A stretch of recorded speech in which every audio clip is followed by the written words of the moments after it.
This is Wealthy AF, the ultimate guide to understanding what it truly means to be wealthy AF. Today, I have really and truly a special guest to me, and I'm going to share a story with you guys in a minute. And his name is Gino Barbaro. Gino is an investor, business owner, educator, entrepreneur, and a podcast host. As an entrepreneur, he's grown his real estate portfolio to over 2,200 multifamily units and transacted over $350 million in assets under management.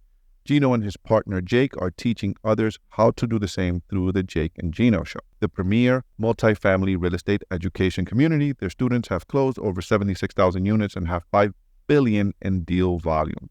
Gino is also a best-selling author of 3 books, Wheelbar Profits and The Honey Bee, to name a few. Gino, welcome, my brother. Really is a pleasure to have you here. Thank you, Martin. How you doing? I'm doing fantastic, man. I'm doing fantastic. I'm going to start with sharing this quick story, how I came to know Gino. So I went to a meetup, guys, and you guys have probably heard me mention this meetup in this podcast.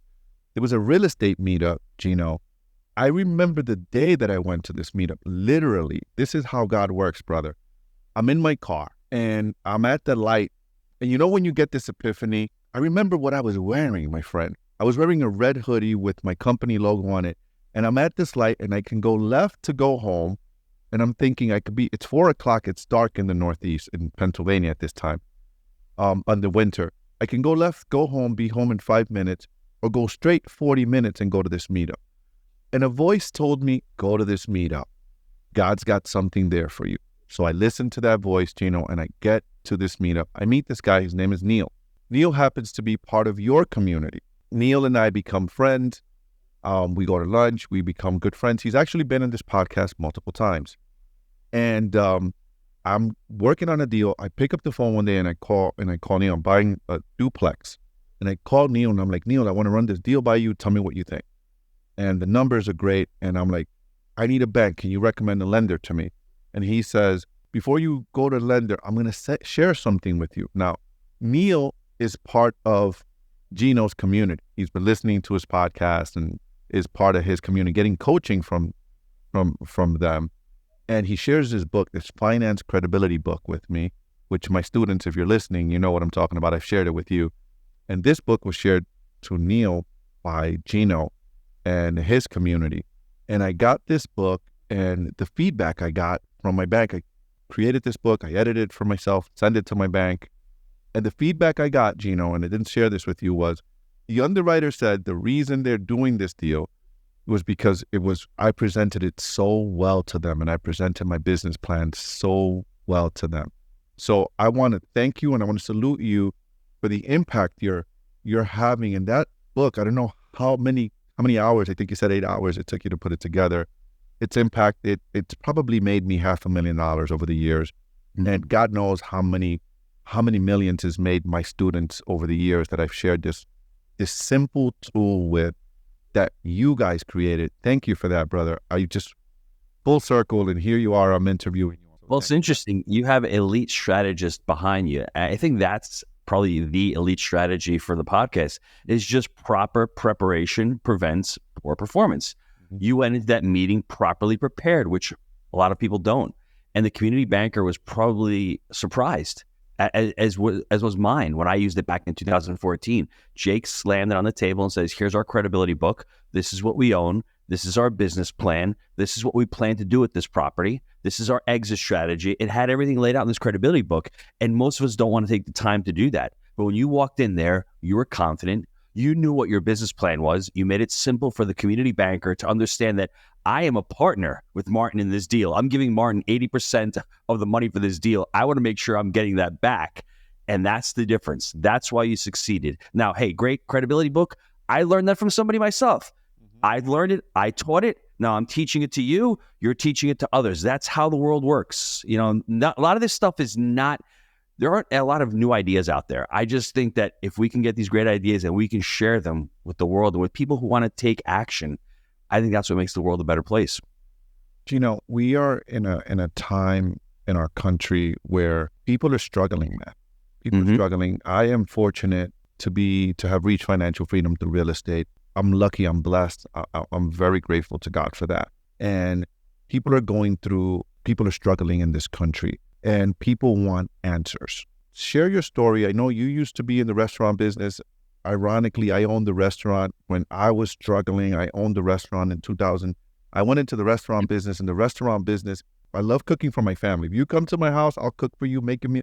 I love doing that. I love hosting. And I thought, for some reason, I thought that owning a restaurant was going to be the same feeling. That didn't work out. You work hard, margins are low, and it didn't work for me. And that's because I was looking for that freedom. I was looking for that fight. I was looking for that thing that was going to get us free. It wasn't the restaurant business for me. Can you share your story on your journey on how you and Jake did that? Well, for myself, I started out in the restaurant business when I was 8 years old. My dad opened his restaurant when I was 8. I went to work with him.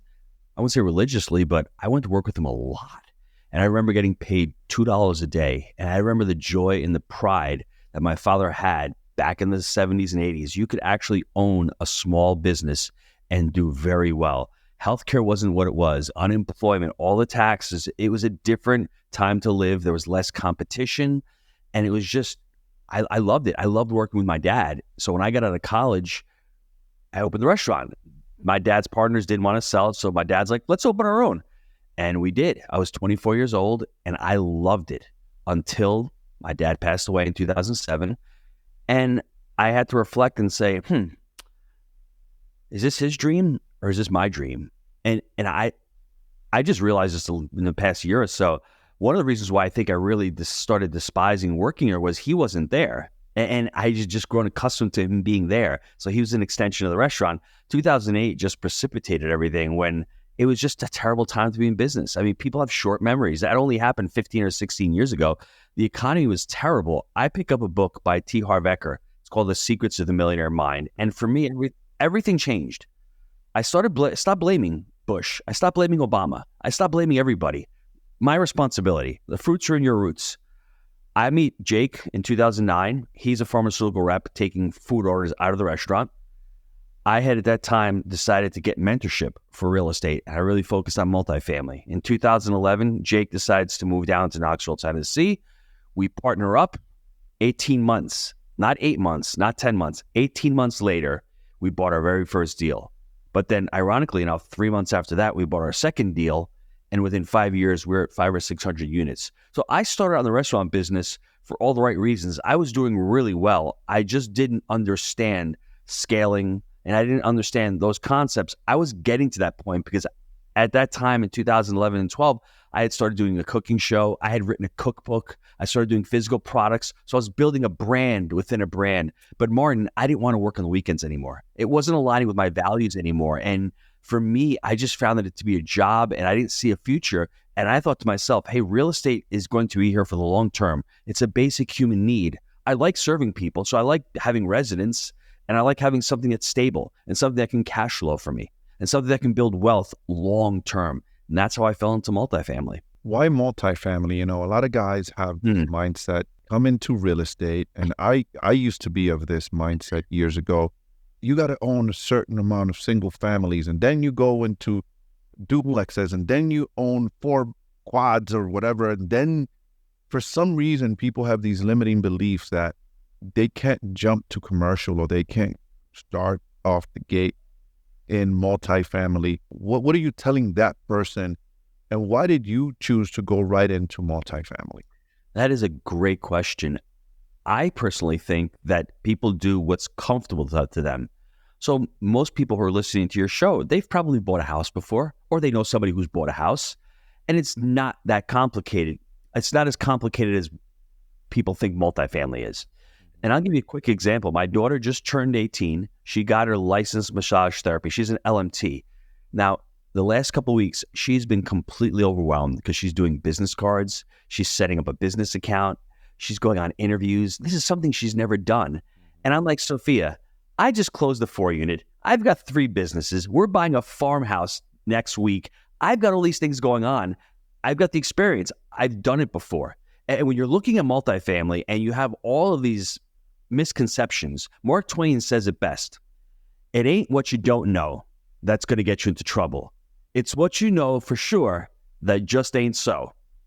If you're saying to yourself, I need to be rich. to get into multifamily. I can't do that. That's only for a certain type of people. Hedge funds and rich guys and Jake and Gino can do it. When in reality, our very first deal was a $600,000 deal. We used seller financing for 10% of the down payment. We needed $83,000 to control a $600,000 asset. Oh, and by the way, a year and a half later, we refinanced out $183,000 from that first asset. So we almost tripled the amount of money we put in. We own that asset with no money in that deal. We had all the tax benefits, right? We had the cash flow coming in, and we still own that asset to this day. And I think people get overwhelmed and they shut down and they want to do it themselves. Multifamily is a team sport. That's what it comes down to. I was doing it by myself in New York. I had a couple little duplexes. I couldn't scale. When Jake went down, the teamwork that was involved, I'm underwriting deals. I'm taking care of the bookkeeping. He's managing the asset. It just worked really, really well. And multifamily is a team sport. And I think, honestly, people are that fear just shuts you down. And if you're going to do it yourself and you've never done it before, and God forbid, if you've never done any coaching on it, I mean, like I spent probably $100,000 before I met Jake on coaching because I didn't know. I made all those mistakes. I met the Maserati Mike, guy driving a nice gold Maserati, pulls into the restaurant and says, Gino, I got a deal for you. Great. What kind of deal? It's a mobile home park. Well, my friend introduced me to Maserati Mike. I put $172,000 into that deal back in 2005. 18 months later, that money was gone. And it wasn't because of the relationship with Maserati Mike, although he was terrible. It has to fall upon me. I didn't understand mobile home parks. I didn't know what a cap rate was. I didn't know what a syndication was. I didn't know how to choose a partner. I never walked the deal. So you're either going to learn on the street or you're going to learn in the classroom. And I've learned both ways, and on the street is going to be a lot longer and it's going to cost you a lot more money. And Martin, one last thing. You said you went to this meetup. There's so much opportunity today to go to meetups, to go to seminars, to go to events, to meet other people who are like-minded than when I started. And when I started, it was in its infancy. There was no meetups, but you still had, you had Dave Lindahl and you had Rich Dad, Poor Dad. Those were the big coaching groups 15, 20 years ago. But you had the opportunity and you had books. Now, there are so many different forums and venues that you can get involved in. And I think ultimately, multifamily may not be right for you, for your goals or your objectives. Maybe if you want to buy 1 or 2 homes a year, there's nothing wrong with that. Don't listen to the gurus out there that are telling you go big or go home. That's a bunch of nonsense. My mantra is no deal is better than a bad deal. We just closed a 4-unit last week. I saw that on your social. Congratulations for that, bro. Thank you. So 4 units are great. We work on profit per unit. We're going to get $400 profit per unit on a 4-unit. That's $1,600 a month in positive cash flow. We're going to refinance that deal, have no money in that deal. It's next to a 12-unit home run. Amazing. I want to talk to you about what the statement you just made. There's gurus that tell you go big or go home. And we might be thinking about the same person. 20 units or more, you should start there. Don't waste your time with the small stuff, blah, blah, blah, blah, blah. Here's where I think that's kind of flawed a little bit. And my thinking is, what are you telling Gino? Because I know you're also a coach, certified coach. What are you telling that person that's got that job that's making $20 an hour, barely making it, right, brother? There's a lot of people out there struggling to make it financially. And they're like, man, I know that 90% of self-made millionaires are made through real estate, but how in the world are you telling me? I just got a deal texted me right before we started this podcast, $575,000. I remember not too long ago where that was a huge number, like a scary number for a 7-unit deal. I'm looking at the deal. I just called the guy, said, I'm interested. I know because I own a 12-unit now, not far from there. I know the numbers make good sense for me. What are we telling that person that is like, you're telling me to buy a $3 million property? How, like, that number is such a big number. Like, it's such a huge number to like even $1 million. Like, that's a big number. How do I wrap my brain around that? They're scared because debt is bad. We're told, we're taught debt is bad, right? Unless you've read Rich Dad, Poor Dad. Debt is bad. Stay out of debt. It'll, whatever. There's a couple ways I'm going to answer this. I've written some notes down. I think the first thing is if a pizza guy and a drug rep can do it, anybody can do it. That's the first thing. The second thing is you need to understand the relationship you have with money. The Psychology of Money is a really important book. Whether you're making $20 or $200 an hour, it's not what you make, it's what you keep. You have to understand the language of finance. That's why I lost $172,000. I didn't know the financial language. I didn't know what a debt service coverage ratio was. I didn't know what a cap rate was. Cash on cash? What the heck did that mean? So before you even invest a nickel of your money, you need to be financially intelligent. You know, when you go to school, you get a report card, like Rich Dad, Poor Dad says. Your school, your banker is going to look at your financial report card, and the brokers are going to look at your financial language. If you can't speak the language of finance, then you're not going to get a deal. You're going to lose money, right? Your behaviors are belief driven. That's what Jim Quick says. So if I believe that I can do a 20 unit and I can start on a 20 unit, then great, I can do that. But if people are telling me, and it is rationally makes sense, but we're not rational beings. We are emotional beings. If you're telling me, Martin, that I need to do a 20 unit deal on my first deal, but I can't see myself doing it, I will never, ever be able to do it. So before you even start investing or thinking about it, you need to take control of how you look at money, what your views are with money.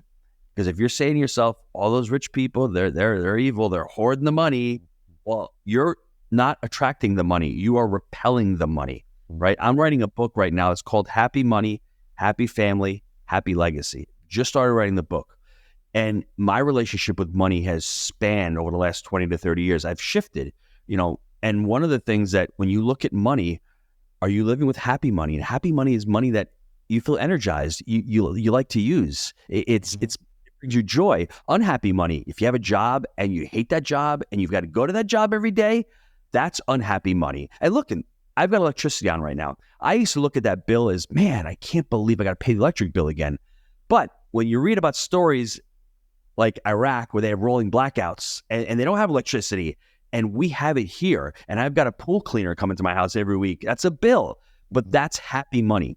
You have to understand what your relationship with money is. Because if you are not attracting or you have negative views on it, how are you ever going to be able to get your money and invest your money? It's very difficult. You need to learn that, and you need to do some self-development work, some real personal development work on yourself. Why are you investing? What is the reason you're investing? I wanted to invest initially because it was all about making a couple bucks for the 6 kids that I have. Make sure that I had enough money for college, make sure that I had enough money for weddings and anniversaries, when ultimately what I'm trying to do right now, I'm just trying to invest that money and take the money that I make, not go out and spend it frivolously, but enjoy it, but at the same time, continue to reinvest that money. What are you saying to someone that's listening to us and is saying, this is great? What book are you recommending to help them, get down that self-development journey? Most of my listeners are people that are about getting better at investing.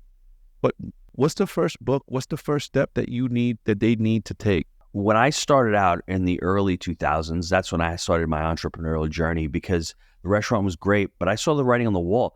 I started listening to the old timers. I love Jim Rohn. One of my favorite is Zig Ziglar. The Ziglar family is still around. Zig is just amazing, just motivational. He's a teacher. He's inspiring. Tony Robbins is great, the coach, the motivator, always screaming. But listen, I've listened to Tony Robbins dozens of times, the same thing over and over again. Your input shapes your outlook. So if you're listening to positive, inspiring messages that you're gonna learn stuff from, well, the output will show. But if you're constantly looking at TikTok videos and on YouTube and wasting your time and listening to negative news, what's going to happen? Your output's going to be shaped that way. I would start out with those people.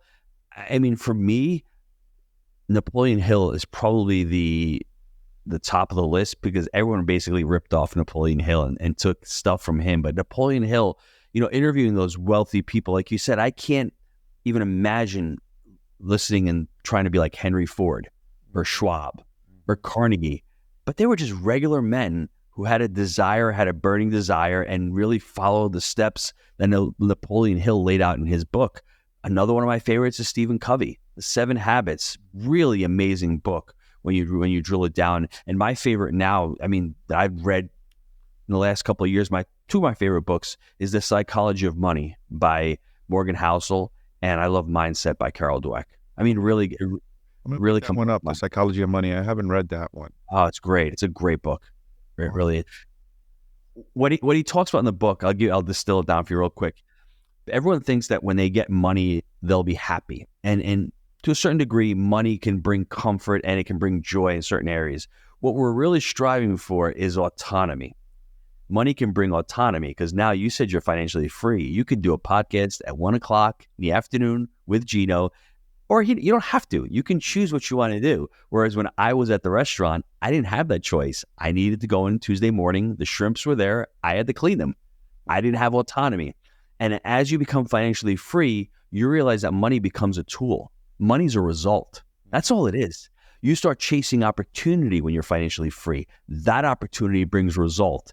The better you are at something, the more money shows up. The more money shows up, the better you are at something. And that's the reality. And it's really annoying. And you had said earlier, oh, well, if I'm making $20 an hour, well, think of all these amazing companies that we have today. All the founders, they didn't have money, whether it's Uber, Airbnb, Facebook, Dell, Apple. These founders weren't rolling in the dough. They just had massive value that they created. They were solving problems for the economy, for the marketplace. The money got attracted to them. It's not the money that will help you. If you're starting out, it's not the capital. It's really the ideas. It's really the person who can create value. Then the money just gets attracted to the value. So don't think just because I'm broke, I don't have value. You just don't have skills. And I know because in 2008, I didn't have the skills. I had everything that I had done up until 2008 was a result of everything that I'd done previous to my life. Once you start learning how to provide value and how to skill up, that's why you see a lot of people in their 20s and 30s, they may do well, but they lose. They lose a lot of their money like I did because they didn't have the skill. It's one thing to make money. It's another thing to keep money. And there's a big, complete difference when it comes to that. Two separate skills. I was in my mid-20s. I was a manager, Gino, at a big insurance company. And I remember going to this meeting, and I was actually meditating on this the other day. My GM came to mind at the time, one of my first mentors, and he said something. If you take a poor man and a rich man and you take all of their money away and you give them each $1 million, the rich, and you make them both the same, he says, the rich man will be rich in 5 years and the poor man will be poor again in 5 years. Mm-hmm. And I couldn't understand that. And the other day, just for some reason, it came to my mind. It kind of like clicked for me. Like, okay, I understand what he's saying. Like, if you take everything away from me today, I can make it again because I know how to do it. Like, right. And not only will I do it, I will do it faster because of my mistakes and what I've learned. I'll do it in half the time. And it really, really dawned on me. And to something else that you said, I want to share. I have this lady that was one of my first mentors, Gino. Her name is Kathy. And she's the first like really rich person I met. She is my landlord. I still rent my office from her. And I used to take her to lunch just to learn from her because she was like the first rich person I ever met. And she made her money through real estate. She's the biggest landlord in the town in Pennsylvania where I used to live. I took her to lunch one day and I said, Kathy, why real estate? You have all of these bills, right? This was early in my journey. You have all of these expenses that you have to make. And she says, first thing first, Martin, real estate, number one, is the only asset that it's actual physical asset that at any time, every first of the month, I can go knock on someone's door. They have to give me whatever exchange it is at the time for staying on my property, no matter what. And it's every month. That was the first thing. And then she goes, to answer your second question, when I view money and I'm writing all of these bills for contractors for this, she gave me the most beautiful answer, Gino. She said, I envision when I'm writing this check, you said happy money. She goes, I envision that I'm helping that contractor that's fixing the window or the roof, me providing Christmas gifts for their children, providing food for their table. I envision me paying for the school tuition. And that was just like such a mindset shift for me. Yeah. I was like, whoa, that is it was just such a shift for me. Which is what you just said about happy money. Like, That's an abundance mindset versus the scarcity mindset. And people don't understand that. There's a couple of things that really take off of what you said that's very important. The first thing is rich people hang out with rich people. Mm-hmm. Poor people with a poor mindset hang out with victims. And one of the things I really hated about the restaurant industry was I didn't want to spend my time talking to waiters and waitresses about drama. I wanted to talk to people about deals. Well, those people don't talk about deals. Those people don't talk about personal development. They don't talk about getting rich. They talk about nonsense for the most part. I'm not being, but I was in that industry, and that's when I'm like, you need to get around the people that you want to be around. If you want to become successful, if you want to get into real estate, well, you need to get into those rooms. You need to invest money to get into those rooms that people are smarter than you. And the other part is, it's so important. Once again, the relationship with money and the relationship with yourself, self-love. If you hate yourself and you loathe yourself, you don't think you're worthy of the money. You don't think you're worthy of the result. That's another conversation that we can have, and you can see people self-sabotaging themselves. Well, I tried. Not lucky. It has nothing to do with luck. It has to do with the vision. It has to do with the people that you're around. I mean, two of the relationships that I've had in my life, I mean, other than my parents, if I didn't meet Jake and my wife, two of the most important relationships in my life, I probably would not be here. So you need to be careful with who you surround yourself with, who you're taking information from, and you really need to dial into what your core values are, what values you want to live by, and don't dismiss that. Living by what values you choose. I'm determined, I'm committed, and I'm hardworking. And listen, I'm prepared. I showed up on your show an hour early. So, I mean, that's just, those are just my values that I live by. And when something goes wrong or I don't feel right, it's because I'm not living with the values that I'm living by. And I'm not here to tell you to get rich or not rich. That has nothing to do with it. For me, I just wanted to create an amazing business. I wanted to create a business where my employees wanted to come in and enjoy working. I wanted to be able to help other people. And I think ultimately, as you become financially free, that's what it really comes down to. You've made enough money. Money is great, but you want to create impact and help others. And then the more people you help, the more money you make. It's just really, life is really, there's so much irony in life. It's really, I'm struggling every day to make the bills and to make ends meet. And when I finally do it, it's like, okay, I did it. And then you start buying things and it's like, I really didn't need. I mean, there's certain people that do, but then go back into your childhood. You'll figure out why you're spending money, why you need that dopamine hit to buy the jet or do whatever. And there's nothing right or wrong with buying it, but are you buying it? And why are you building this empire? Is it because you really love to do it? Or is it because you want to show your dad that you're smarter and better than him? Just do it for the empowering reason. Understand why you're doing it. Understand why you want to get into real estate. Understand why you want to make money. And it'll just be so much, I don't want to say easier, but there's really a path for you and you're understanding why you're doing it. My friend, you said something so powerful, and I'm sure that a lot of listeners will relate to this. Who you're spending time with. I talk about that all the time in this show is you are who you listen to, who you spend time with. And for so many years, guys like you and I, we have this desire. God puts this thing in us. We wanted what we want or what this vision or this goal, and we want to do it. And you're trying to figure out, hence why the only rich person I knew was Kathy. And, yes, that was the only person that I was like, hey, I need to, like, she's the only person that is like 1 degree separation to me. And I got her to like me. And I was like, Kathy, let me buy you lunch and let's hang out. And I just want to spend time with you because I want to understand how a rich person is, how they think and how they do things. Mm-hmm. That is challenging when your circle is small and your circle of friends are just the victims or the people that are happy where they are, or they just want to hang around in the barbecue. And there's nothing wrong with this and barbecue and talk about, hey, the next pay raise and how shitty their boss is or whatever, or whatever. I'm not interested in those conversations.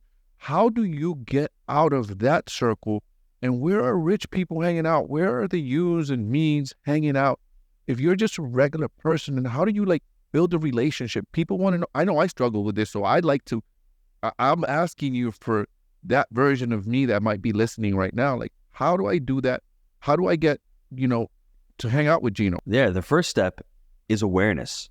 Are you even aware that you're being a victim? Are you even aware that you're blaming your crappy boss or the crappy economy? Now, I'm not saying that you're right or wrong, but when you're a victim like I was, This restaurant's not making me any money. I've got to come in Mondays and work on my day off.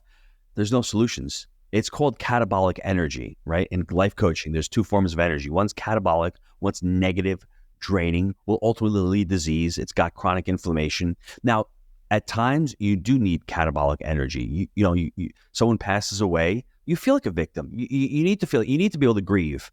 But, I mean, after a while, if you're still in that state, there's no possibility. There's no hope. The second level is anger. Anger is good. It gets you kicked in, right? You want to get really annoyed, really upset, really motivated. But if you're angry all the time, that's where the country is right now. There's no resolution. There's no problem solving. And as you go up, if you really want my answer, what I did, what really helped me out was the awareness piece was important. The second part is I went to become a life coach. I needed the personal development, and I wanted to understand what life coaching is. How do I become better? How do I become more aware? How do I become a better listener? How do I get around the people that you're? And then when I went to coaching school, I went to a school called IPEC in New York City. It was Institute for Professional Excellence in Coaching. Since then, there's been hundreds of life coaching schools, and they're not expensive, but they teach some really great skills. And get a life coach. And all of a sudden, they'll start asking you questions that you've never thought of. You'll start filling out forms about clarity. You'll start filling out forms about what your goals are. Most people don't even have goals. Like, why do you set a goal? What's a goal? And then all of a sudden, you start thinking and you start having these thoughts that you've never had before. And it gets to be a little exciting. And then you start to see the future and the possibilities. And then you say to yourself, well, I want to get into real estate. Go to a meetup. If you want to get into real estate, go to a real estate meetup. Go to a conference. Start listening to podcasts. And then all of a sudden you start listening to those messages and it's like, wow, I want to do that. It's one step at a time. A journey of 1,000 miles starts with the first step. And I think really the first step is awareness. Aware of what your actions are. Your actions empowering? Are they taking you somewhere, or are they disempowering you? And I was doing a lot of disempowering actions back in the early 2000s. I was just not in a good space. I just wasn't aware. And once I started taking control of those actions, things started changing for me. I love that. I want to like for you to tap into a little bit when it comes to real estate, you and Jake have this framework, and I'd like for you to share it here with my listeners, with our audience on real estate. And would you mind sharing that framework? Yes. Share your framework and why it's important. I love that framework, by the way. I live by that framework that you guys have, buy right, and so on and so forth. It's so important because we call it the map or the process. I have life before Jake, and then I have life after Jake. Life before Jake, I was scattered. I was not focused. I had no process. What's a deal? What's not a deal? What kind of market? What kind of niche? When I met Jake, we decided on multifamily. We bought our first deal. And then we realized that multifamily, and I personally think that any real estate investment, and I even think buying a business, focuses on three pillars. We call it the buy right, the finance right, and the manage right. And we can think of it as a wheelbarrow. Jake was sitting out in his lawn one day. He saw a wheelbarrow tipped over. And he's like, wow, the two back legs, one of them is buy right and one is finance right. And the wheel is the manage right. It's in constant motion.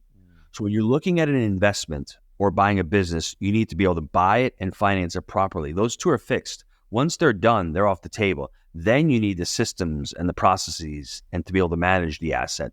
And if you want to get into real quick what buy right looks like, before I met Jake, what's a deal? Well, what's a deal for Martin who has maybe 50 units versus who has a deal for someone who has no experience is going to be vastly different. You need to create a buy right criteria and focus on that buy right criteria. For us right now, it's median income. What kind of area are you looking for? What kind of market are you looking for? The number of units that you can possibly, own, that you can possibly afford. What strategies are you going to implement? Do you know how to syndicate, raise capital? Do you know how to use creative financing, master lease options? That's another part of your buy right criteria. You're looking for unit mixes, 1 bedrooms, 2 bedrooms, 3 bedrooms. Are you looking for brick exteriors? What kind of amenities do you want in the property? Do you want washer dryer hookups?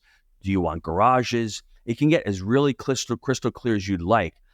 Unfortunately, it does change through the market cycle. You need to know where you are in the market cycle, and that's in any real estate. Some market cycles, you can buy homes and flip them real quick. Some you can't. And it's the same thing with multifamily. When we started out in early 2012 and 13, nobody was raising capital. It was difficult.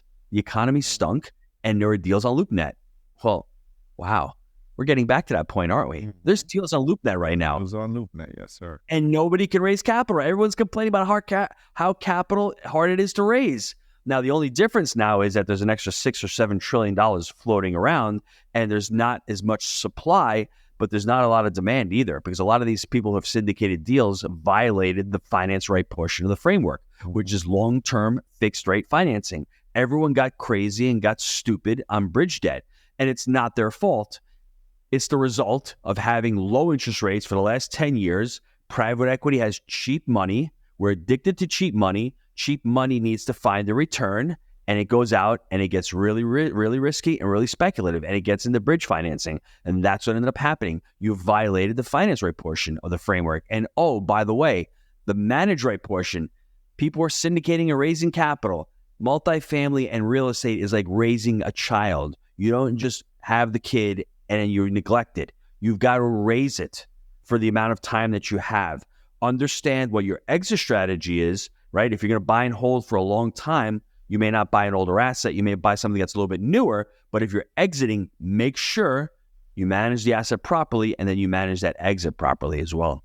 I want to get into the current state. You mentioned LoopNet.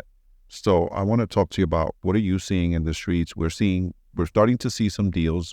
I believe we're looking at deals, and we're starting to see deals, and we're like, wow, how is that? But like you said, we're also having challenges with finding capital, like everyone else in our space. Yes. And but there's deals out there. What are you seeing, and what are you projecting the market to go from here? We have the CPI report just came out this week, a couple days ago, and the Feds went again. You know, they got gun shy again. Oh, maybe we'll hold rates higher for longer. And for those that don't know, rates impact the finance part is the most important part of one of the most important parts of our business. Yeah, the only way you can predict is by looking back. And I've noticed it's very few times in the market cycle where you have capital and you have deals. You either have a lot of deals and no capital, or you have a lot of capital and no deals. And right now it's getting more challenging to finance deals, because banks were really pretty 65, 70 LTV as, the last couple of years, unless it was this bridge debt kind of thing. The Fed should have raised rates sooner. It was before the 2022 elections, the midterms. They should have raised rates sooner, but I personally believe that they held those rates because they didn't want the market to tank, because they didn't want the other side to win. And listen, if the Republicans were in power, they would have done the same thing. Mm-hmm. So I'm not blaming one side or the other. But what that ended up happening is when you get 11 rate hikes and the market gets shocked, and they're telling you there's no inflation. Come on, guys, you just printed a quarter of the entire money supply in the span of a year and a half. It's sitting on the sidelines. When people in COVID were making $100,000 a year, they were saving $35,000 a year of that money when COVID started. The average person, when they make $100,000, they typically save between $5,000 and $6,000. So you have millions and billions of dollars sitting in the banks just waiting to be released. And you're telling me there's no inflation, or they can't predict it, or it's transitory.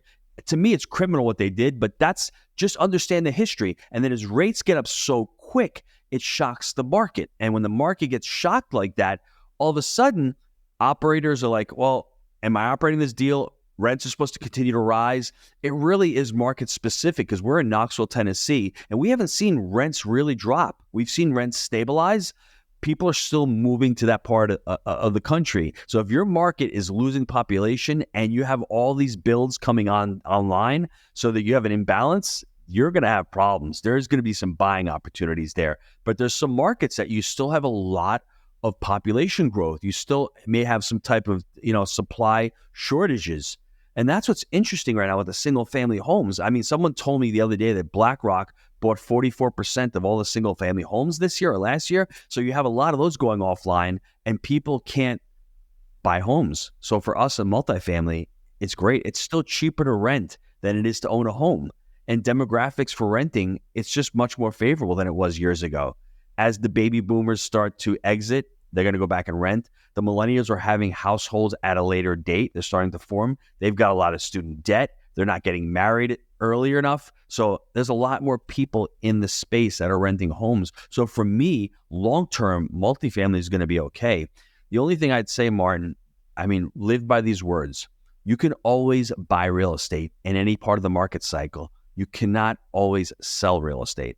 So if you are a motivated seller right now and you have to sell because you got caught with short-term financing and you've got to refi, but you can't, it's very challenging. So don't think, hey, real estate goes up for the long term. It does. But if you don't have the proper debt on it, you may be caught in a downturn like people did in 08, 09, 2010. And what's happening right now, that's the problem. That's the risk in real estate right now.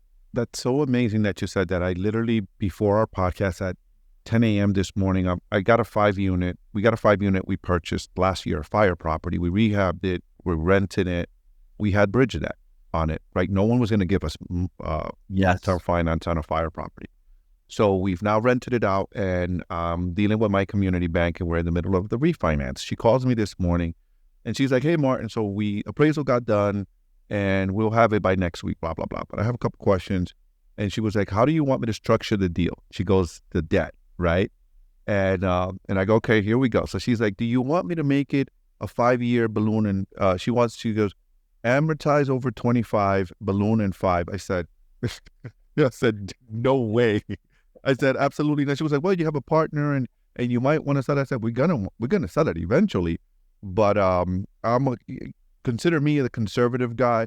Put me in a 5-year, because it's commercial. Put me in a 5 or 7-year fixed, amortize over 25, but no balloon, because I don't know. And the reason I said that, I don't know where we're going to be in the market cycle, and I need to make sure that we can weather. If we sell it, then great. But I need to make sure that we weather the storm, no matter where we are in the market cycle. We could be 5 years from now, Gino, we could be killing it. We could be back to, the top of the market again. If the rates go down, we're going to see real estate come back up. What are your thoughts on that when rates do go down? Because I think eventually they're going to have to go down because they're going to break something. First thing is we've used loan to cost. So what we do, we'll go to a community bank. Our last deal was with a credit union. They'll give us 80% of a loan to value, but then 80% of the rehab into the loan itself. And it's a 5-year term. So we do have 5 years. So it is short term. There is bridge, but within the next 5 years, there may be interest only, typically for 2 years, which is great. There may be a prepayment penalty for year 1 and maybe something for year 2, but it's small. So look at the loans to cost. The second thing is, it's very simple to see how real estate works. You have the cost of capital.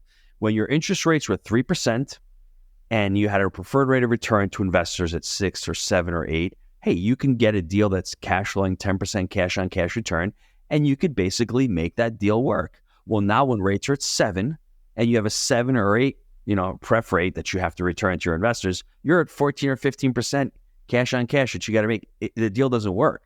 That's the problem. That's what's happening. So interest rates are a driving force. They're meant to rise, to have the cost of capital go up, to slow the economy down, to slow the demand down, to slow inflation down. That's the Fed's main priority, is to handle inflation. Inflation, really, the definition is an increase in the supply of money. Now, the byproduct of that is typically higher prices, right? Mm-hmm. So their job is to try to tamp down prices. I wrote down here 60% loan to cost of capital.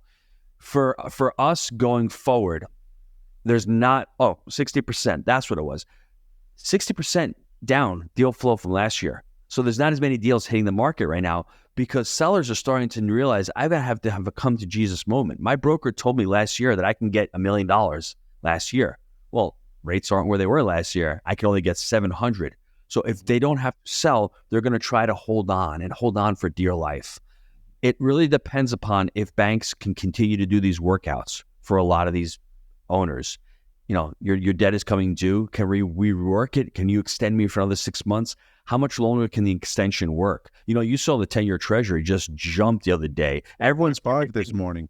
Yeah, everyone's predicting lower rates. They will come lower rates. It's just part of the market cycle. The problem is if you're trying to bet your business cycle and your investing strategy on when that happens, you're going to lose because you just never know what's going to happen. So for me, that's really important. But I would say that cost of capital drives everything. And if you're making a deal work at these interest rates now, can you imagine the next 18 to 24 months when rates get back down to 4.5, when you refinance that out? I mean, the party is going to continue. Yeah, I see you smile. Yeah.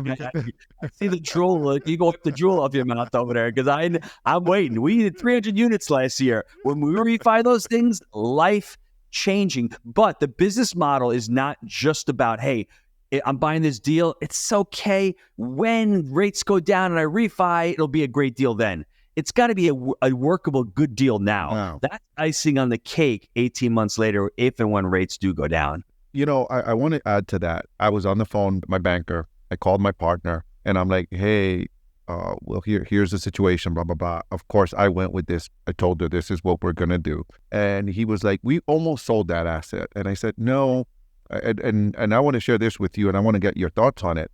There's 1.8 million immigrants that came into our country during this administration, right? And we have to house those people. Yes. We have to house those people. So and we almost sold this asset. We had an offer and then I was like, maybe not. And I said to him, Will, the best thing that we can do is that we didn't take the easy way out. We need the cash. We can, and it's that we held on to the asset and that we're buckling down because this problem that's here, the government's got to solve it. We have to solve it as a country. And if we're positioned in a place that we can solve for this issue that just multiplied by 2 million, that asset we could be having this conversation in 3 to 5 and saying, man, are we glad we didn't sell that puppy because it went up to $700,000 or $800,000, regardless that the interest rates are a little bit higher. And we had that same conversation of like, hey, man, when the interest rates do come down, the deal still makes sense for us. We still cash flow very well. We still do very good because we bought it right. But we made the decision to sacrifice now. And this is the difference with, I believe, with wealthy people, with rich people and poor people, is that rich people have the ability to sacrifice the short-term pleasure for long-term gain versus poor people tend to they need that instant gratification. And that's not, listen, I've been poor. I come from nothing, Gino. So I know what it's like to get your tax check and want to go buy that car, right? Because you have a shitty car and you want to go on vacation and you don't have that discipline yet. And we made that decision to, no, we're not going to sell. We're going to hang tight because we see this. We're studying the market. We see this problem and we want to be part of that solution. Want to get Martin on that? I would go so far as to say it's not poor versus rich. It's poor mindset versus a wealthy mindset. I've got $1 here. Jake and I call this a baby money soldier. I've written a book on it. A baby money soldier is any dollar that comes into your life. It's yours. Now, what do you do with that baby money soldier? Some of it's used for operation expenses. You're going to need food, clothing, you need to live. Some is used for luxuries. Some is used for education. Some for charity. And this is the part you save. The idea is to get as many baby money soldiers saved to go out to buy an asset that creates more baby money soldiers, that procreates baby money soldiers. The poor mentality, they focus on luxuries. They want to go out and spend, right? The middle class, they do a good job of saving their money. They're taught 401ks, 529s, retirement plans. That's the way to go. The wealthy, what do? And I am a product of this because I used to be in the middle. I had all the 529s. I had all the retirement plans. They take this baby money soldier. They save it. They save that baby money soldier to buy an asset that will pay for the event. That very first deal that I had with Jake, that 25 unit that we still own, that's put 2 of my kids through college. And guess what? I still own that event. I still own that asset. There's 4 more kids who go to college. It's going to continue to pay for them. That's the big difference between the mindsets. They understand that how you actually utilize your baby money soldiers. They don't all go to battle. You put some on the side. They're in reserves. The rich and the wealthy like to use whole life insurance. I've got several whole life policies. It's a cash management. It's protection, right? It's an opportunity cost. Why would I put money into a 401k that I have to wait till I'm 60 years old that I have no control over? And hopefully when I'm done, third of that's already wiped out. Why don't I have that in something like a whole life policy where I can borrow against the policy itself, pull the money out, the money's continuing to work uninterrupted. And oh, by the way, I have a death benefit. So if something ever happens to me, I'm protected, but I've got this money here. I use this money to go buy another asset. That asset, now I have two assets. Now I have a whole life policy and I have an apartment building. Let the apartment building pay the asset, the loan back from the whole life. And guess what? I've got two assets. You tell that to someone with a poor mindset, they'll think you're nuts. They'll think you're crazy. I thought it was crazy too until I started doing it. I'm like, wow, why don't they teach you that? Yeah. Because they want to teach you that, because they need consumers. The wealthier producers, we're always thinking about making things better. We're thinking about producing, and whatever comes out of that production, we consume. Whereas the poor mindset, all they do is consume. They make money and they consume it as quick as possible. And that's, once again, to understand the psychology of money, understand the relationship you have. Why do you need the dopamine hit? I'm not judging a person, because it makes you feel good. Some people use food. Some people use drugs. Some people use alcohol. Some people use sex. Some people use money. What is it that's triggering you? Why are you doing that action? And if you're not even aware of that, you're just going through life, not even thinking about it. And there's rules to money.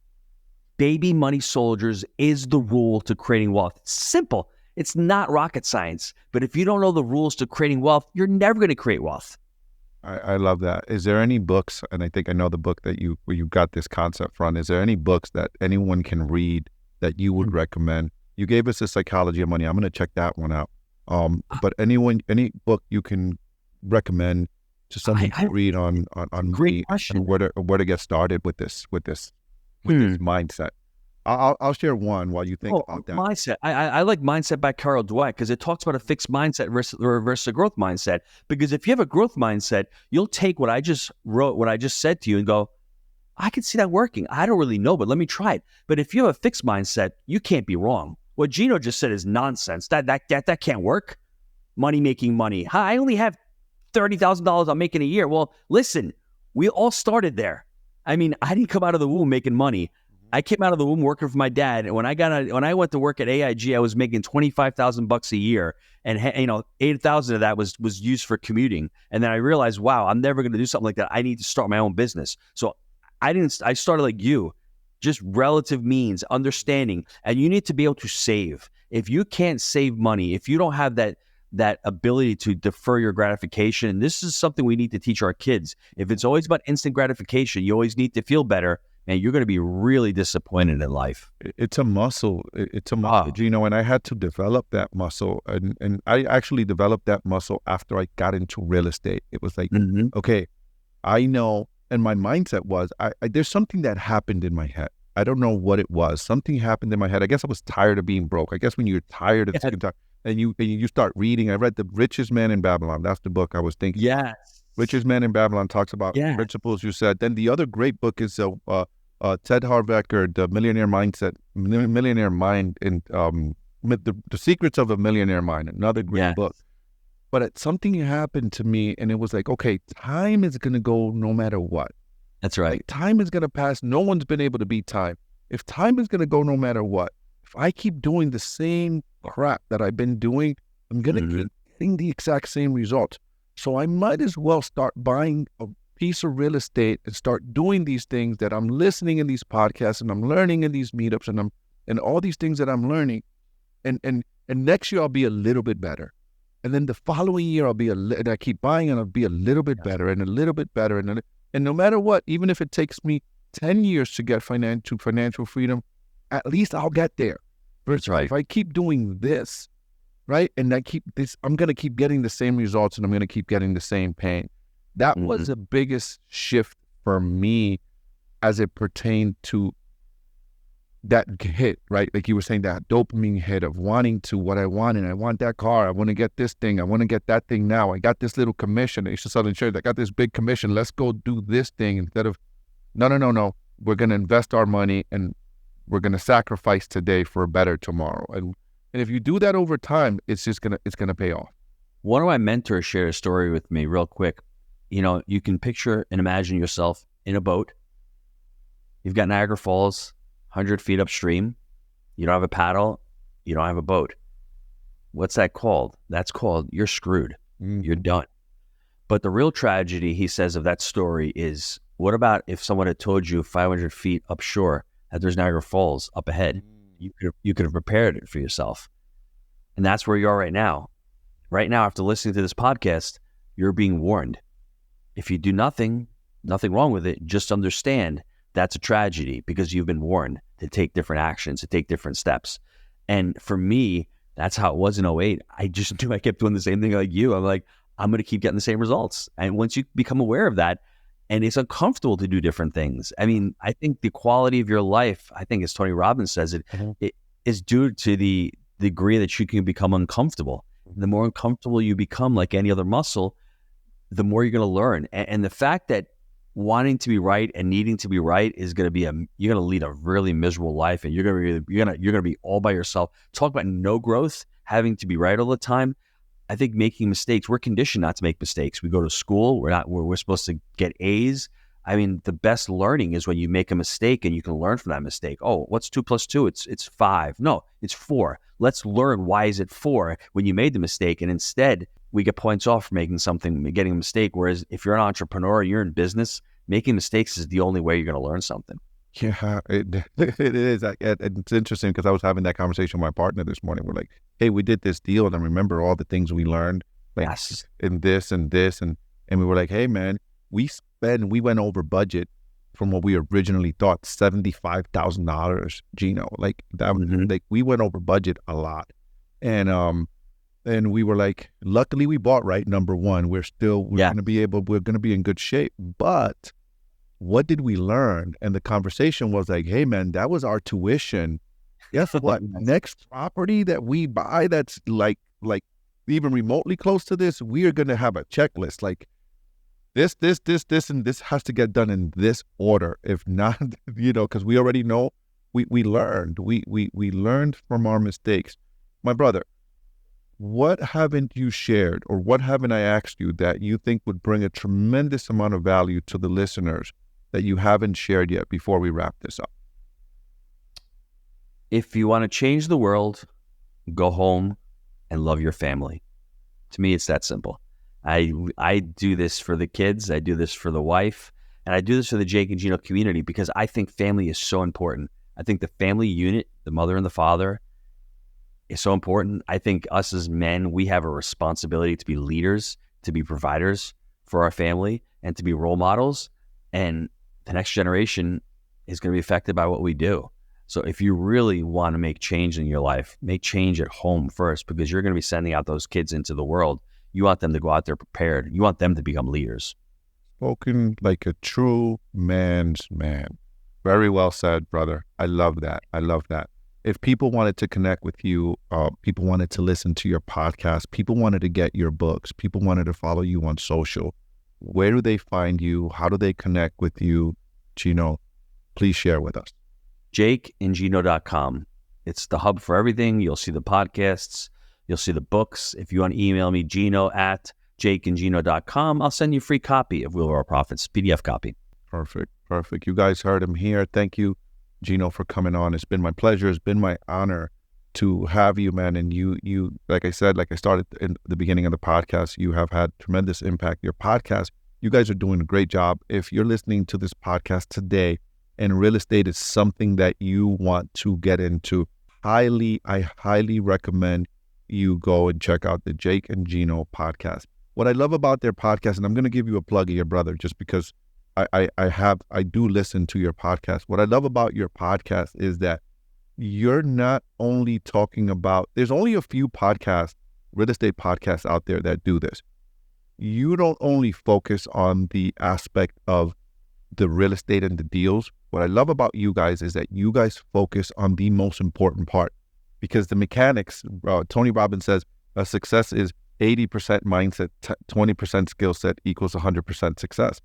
The mechanics is easy to learn, but the mindset part, you guys spend a good amount of time teaching people, you specifically, Gino, spend a good amount of time teaching people about mindset and helping people with the mindset. And I am totally in alignment with that. And that's what I do with my students is I tell them, like, I'm going to teach you how to do all of these things. This is just math. It's easy. We have to conquer your vision. We have to conquer your belief system. That's what we have to conquer. This stuff is easy. This is just things. So if you want to create wealth through real estate, really, guys, check out his podcast, the Jake and Gino podcast. They're everywhere. I know you guys are on all the platforms. They have really good content, and these guys are the real deal. They're really teaching total alignment and values and what they're teaching and the way they're teaching it. It's not just because, like we talked earlier, right? It's not just about the, hey, go get 100 units. And there's guys out there doing those podcasts, but you can't, they don't connect. They don't connect. Like, I can't connect. You guys do a great job at connecting and really talking to the working class folks. So thank you for what you're doing, brother. Thank you. Really, really appreciate you. Thank you.